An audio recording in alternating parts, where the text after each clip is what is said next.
What we're looking at here is a before when they first came in, and here is 30 days later after the treatment using all the modalities that we use here at the sanctuary.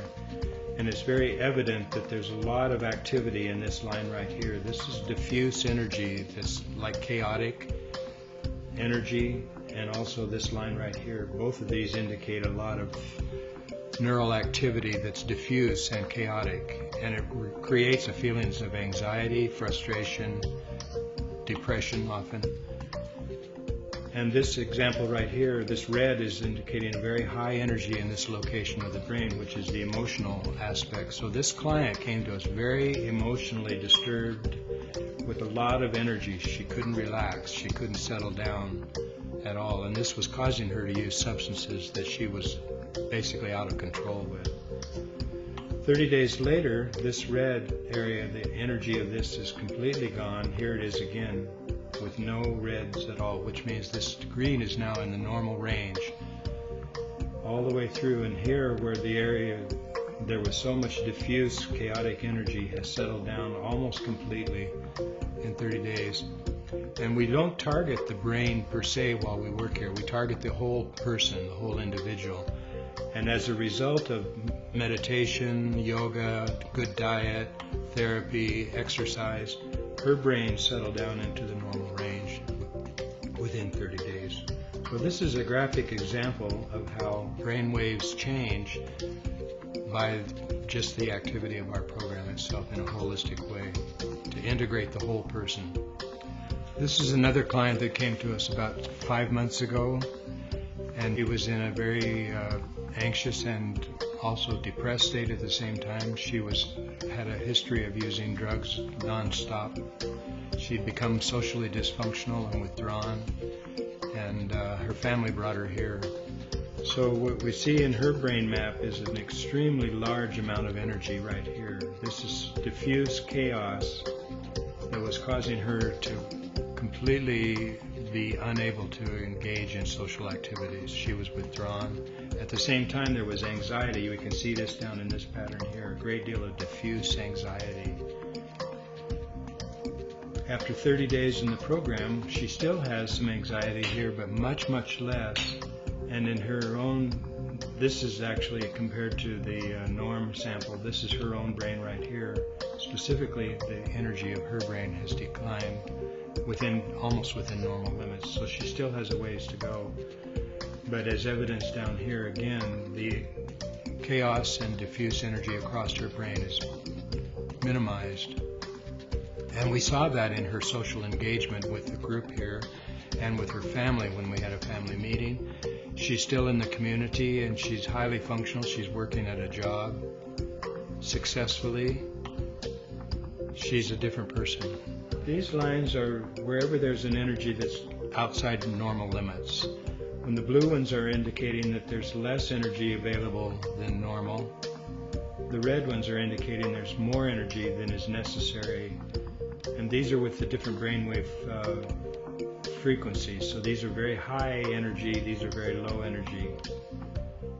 And across her scalp, across her brain, there's just a large amount of diffuse energy here. It's uncontrollable. It's not within her control at this stage in the beginning. At the final stage, there were only a few areas that were still speaking in higher energy than within normal limits. This, in other words, it indicates a brain that has calmed down, that she has access to her own brain. And previously, her brain was running the show. This energy was out of her control. This is clearly now back within her normal limits, within 30 days. We want to move towards green because this is a normative sample. This is based on a population of 2,000 non-clinical individuals. And we compare these client individuals with these that are much more in the green. We're trying to bring them back into normal limits of green. These are also representative of the brain. Each of the columns is a different frequency. So these are the very slow frequencies around sleep, dreaming, relaxation, this is alpha, normal daily activity, and high problem solving. So right in here, when she focuses, even without focusing on a problem, her brain shifts into high energy. and keeps her in a constant state of diffused energy and basically on alert. We calm that way down. By the end of 30 days, she's much more at peace. She still has a ways to go. See, this red energy right here is indicative that she's not altogether completely within the normal limits of the green. This is called high beta. This is when we're problem solving, when we have a column of numbers to add up, or we're reading a map and we have only a few minutes to do it. Pressure. This is high pressure. We want this to be green because otherwise it takes over the brain and the person's out of their own control. Starting over here, this is delta. These are deep sleep. This is unconscious, just deep, deep sleep without any awareness. Theta is the next level, a little faster, 4 to 8 cycles per second. And these involve like dreaming or a very dreamy state of visualization, imagery. Alpha is a very relaxed state when we're just sitting, closing our eyes, daydreaming. Beta is where we are right now. We're conscious of our environment, we're conscious of our thought patterns, we're directing our language. High beta is when we're problem solving, we're focused very intensely to solve a problem, and usually time oriented, so we don't have much time and we feel a lot of anxiety. Actually, we have many examples. Some are more dramatic than others, of course. Actually, some don't show much change at all, and we know that the person has changed. And this is an interesting example of where the changes are happening maybe at a more soul level or at a more cellular level that is not necessarily reflected in the brainwave activities themselves. But the people report dramatic changes in their calmness and their interaction with other people. So it's not always reflected in brainwave patterns, and this is part of our study to see exactly how does our program affect changes in brainwave. And also one of our questions would be the substance or use drug of choice. How does that impact if a person is using cocaine versus alcohol? One is to speed things up, one is to slow things down. How is that reflected in the brain? And we're really at the initial stages of this study. And what we're finding so far is that there are in fact dramatic changes in many people, and these are examples of the dramatic ones.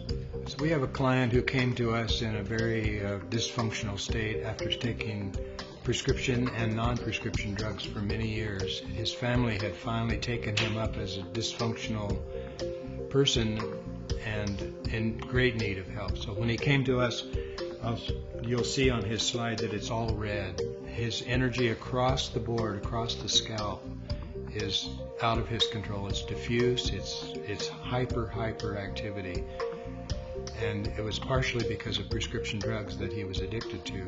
We see a dramatic change. We see that there's much less of the red in the final 30 days later. And we saw that in his personality. He was much more available, much more calm, much more socially engaged in an appropriate way.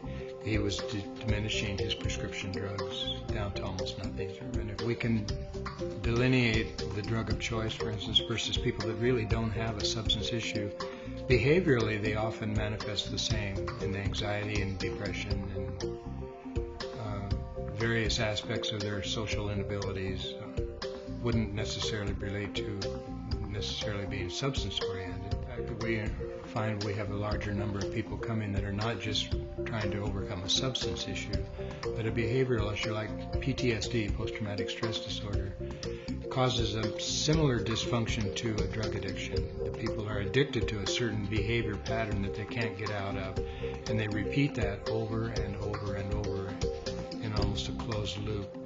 And we find through our program of 30 days, most of those people can begin to address the initial causes of that trauma and diminish it. Much like getting off of cocaine or heroin, or keep doing it, because what we're seeing is that it validates and verifies in a scientific language what people are intuitively already understanding. The changes have happened, they felt the changes, they see the change in their brain wave patterns, and it helps them cement these changes and believe in them. And belief is a major piece of how people change.